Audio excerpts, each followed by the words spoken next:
Life verse number 28, Jeremiah 17:5.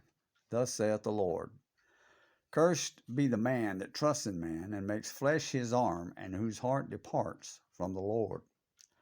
Now, this Old Testament verse is quite powerful if somewhat shrouded by its own depth. It requires guidance of the Holy Spirit and a hefty pause in your ponderation. Basically, it says to me that you're in serious trouble whenever you trust man more than God.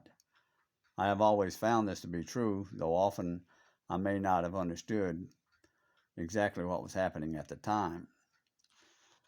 Who makes flesh his arm? That line, I believe, translates to those who trust in their own physical abilities and talents more than they trust in God's grace.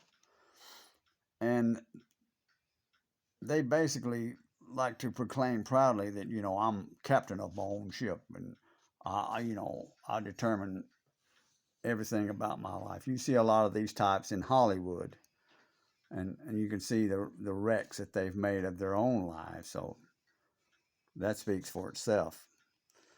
And anybody that says that kind of thing, they're also they're not only captain of their own ship, they're their own God. And that directly relates to the final line, and whose heart departs from the Lord, because if you're your own God, you have no need for Jehovah God. And you're going to go down with the ship. So I would suggest that you might want to reconsider that. I'm not too proud when I say that, because I still grappled with God for the rudder until I was over 40.